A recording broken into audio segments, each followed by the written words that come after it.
नमस्ते दोस्तों। माफ़ करें, थोड़ी देर हो गई है मुझे लाइव होने में। और आज हम लोग पद्मावती पर बात करने वाले हैं।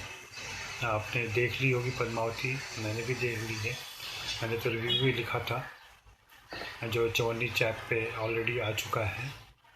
और कुछ लोगों ने उसे पसंद किया है, कुछ लोगों ने उस पर सवाल उठाए हैं, कुछ लोगों ने और भी कुछ बातें की हैं।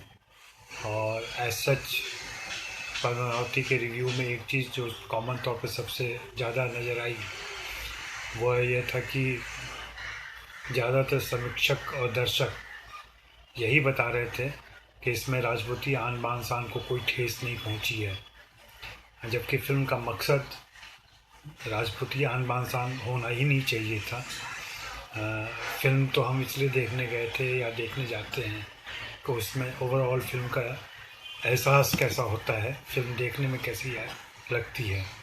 लेकिन ऐसा लग रहा था कि जैसे संजय लीला भंसाली ने जो फिल्म के अंदर डिस्क्लेमर डाला है या फिल्म के पोस्टर पर जो डिस्क्लेमर डाला है, उसी डिस्क्लेमर को सारे समीक्षक और दूसरे लोग दोहरा रहे थे, जबकि इसकी कोई ज़रूरत नहीं थी।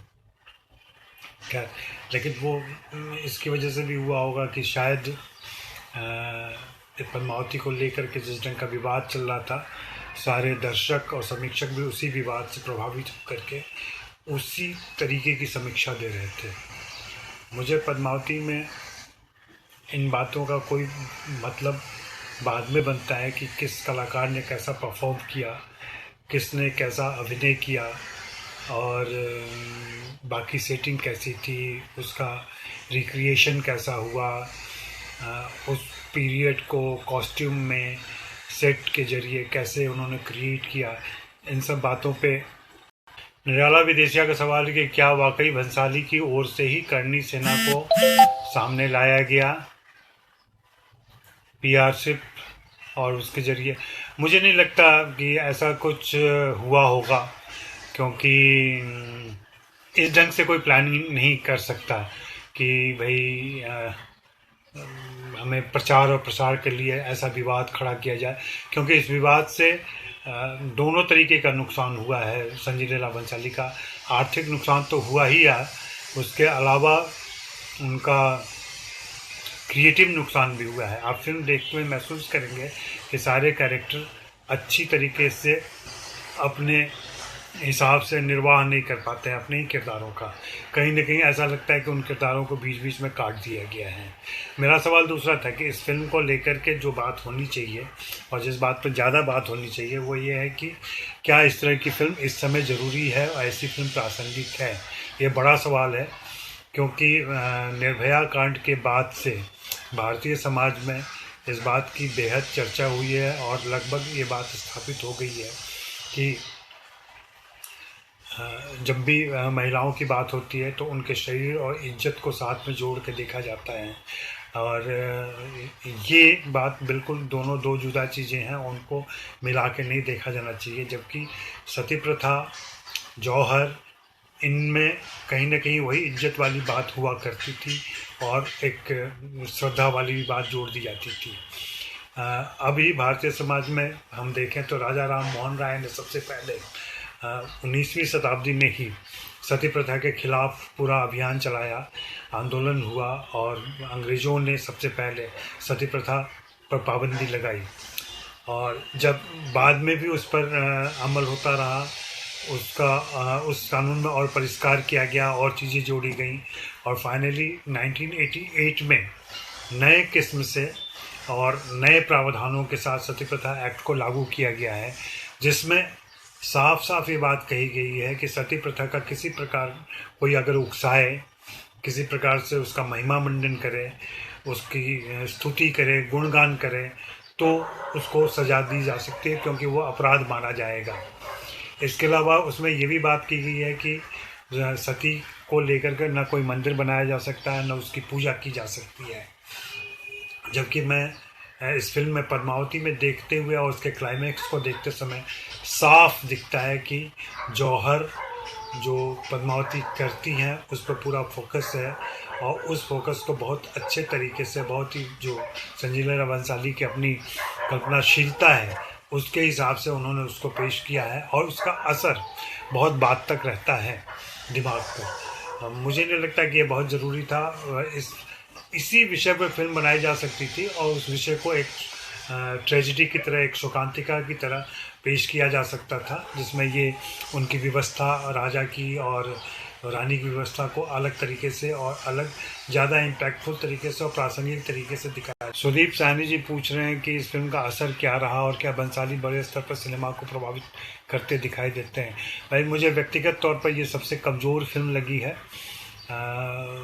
संजय लीला भंसाली की। इस फिल्म का असर हिंदी फिल्मों का अभी यही देखा जा रहा है कि उस फिल्म ने बिजनेस कैसा किया।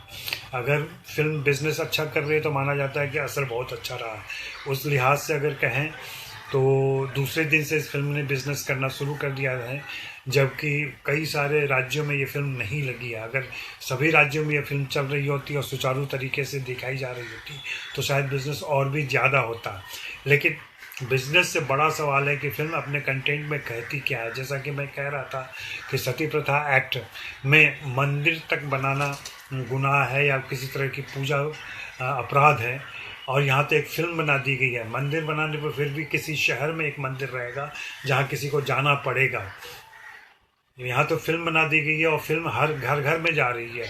उस तरीके से तो संजय लीला भंसाली का कि यह फिल्म आपराधिक कृत्य हो जाती है और जिस पर लोगों को और भारतीय समाज के शुभचिंतकों को थोड़ी गंभीरता से सोचना चाहिए और इस पर बहस करनी चाहिए क्या इस तरह की फिल्म दिखाई जानी चाहिए।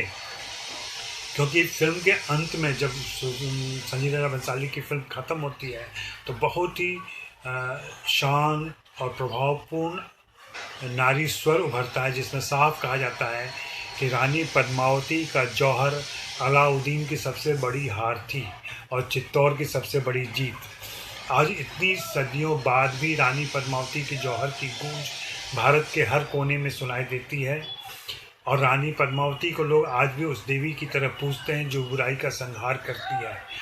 आप लोगों में से जो इसे सुन रहे हो, क्या बताएंगे कि आप इन पंक्तियों से सहमत हैं और इन पंक्तियों के साथ क्या ये फिल्म सती प्रथा के समर्थन में नहीं चली जाती है। मुझे इस फिल्म को इन मुद्दों को लेकर ज़्यादा आपत्ति है क्योंकि पूरे फिल्म में जो जौहर है, जौहर की बात को ही स्थापित करने के लिए लगता है कि पूरी फिल्म बना दी गई है, या खिलजी को उस तरीके से विलेन और राजा रतन सिंह को बहुत पाक साफ व्यक्ति के तौर पर दिखाया गया है। आनंद मिश्रा जी का सवाल है, कथानक बहुत छोटा था, दृश्यों को देखते हुए उदासीनता महसूस होने की क्या वजह है। इस फिल्म को देखते हुए शुरू से ही लगता है कि राजा रतन सेन के चेहरे पे एक मुर्दनी सी छाई हुई है। वो कहीं से भी उनके अंदर वो उत्साह, वो एक राजा होने का डर, सब कुछ होना चाहिए था, वो नहीं दिखाई देता। ऐसा लगता है कि पहले से फिक्स कर दिया गया है और चूँकि कथानक मालूम होगा शाहिद कपूर को भी जो उस रोल को एक्ट कर रहे थे कि अंत में उन्हें हारना ही है, तो वह हार उनके चेहरे पर शुरू से ही दिखाई देती है। फिल्म के अंदर कहीं भी वे प्रखर और मजबूत राजा के तौर पर नहीं दिखाई पड़ते हैं। सिर्फ वो डायलॉग में बोलते हैं कि राजपूतों का वसूल ये होता है, राजपूत ये होते हैं, राजपूत वो होते हैं, लेकिन कथित रूप से वो राजपूती शान उनके चेहरे पर नहीं दिखाई पड़ती है। बिल्कुल सही कह रहे हैं विमल चंद पांडे, कैसे कोई सहमत हो सकता है इस बात से। और ताज्जुब की बात है कि लोग उस मुद्दे को, उस विषय को छोड़ के इस बात की तारीफ कर रहे हैं कि दीपिका पादुकोण कितनी खूबसूरत दिख रही हैं, दीपिका पादुकोण का जेवर कितना अच्छा है, दीपिका पादुकोण ने बहुत अच्छा अभिनय किया है। जो लोग रंगमंच और अभिनय से जुड़े हुए हैं वे समझ सकते हैं कि अभिनय का उद्देश्य आखिर में होता है कि आप क्यों अभिनय करते हैं। कोई नेगेटिव किरदार भी आप कर सकते हैं, कोई पॉजिटिव किरदार भी कर सकते हैं, लेकिन फाइनली उन किरदारों के जरिए आप कहना क्या चाह रहे हैं। मैं तो अभी भी पूछना चाहता हूं कि संजय लीला भंसाली इस फिल्म के जरिए कहना क्या चाह रहे हैं, उनका उद्देश्य क्या था इसको कहते हुए। क्या केवल एक भव्य सिनेमा उनको तैयार करना था, उस पीरियड को दिखाने के बहाने अपना कौशल जाहिर करना था, या फिल्म का कोई एक उद्देश्य भी होता है जिस उद्देश्य को लेकर के ये फिल्म बनाई गई है। उस उद्देश्य के बारे में अभी तक संजय लीला भंसाली की तरफ से न किसी ने उनसे पूछा है, न उन्होंने कोई मीडिया से बातचीत की है, जिससे ये समझ में आए कि फिल्म बनाने का उनका मकसद दिखाई पड़ता है, जिसका घोर विरोध होना चाहिए। क्योंकि आज के समाज में 200 साल के बाद जब राजा राम मोहन राय ने 1828 या 29 में वो सती प्रथा के विरोध में कानून बनवाया था, पद्मावती तमाम खूबसूरती, भव्यता और संजीव लाल भंसाली की समर्थ कारीगरी के बावजूद एक खतरनाक किस्म की फिल्म है, क्योंकि यह सती प्रथा और जौहर का समर्थन करती है, सती प्रथा और जौहर के समर्थन में जाती है।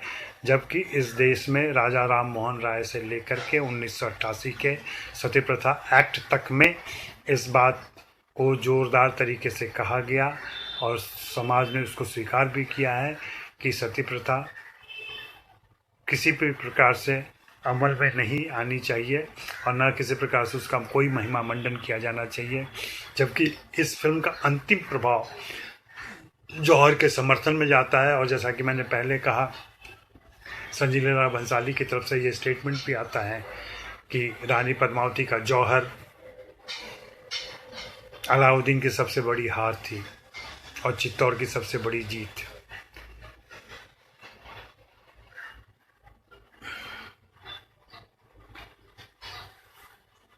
और बता रहे हैं वो कि रानी पद्मावती को लोग आज भी उस देवी की तरह पूजते हैं जो बुराई का संहार करती है।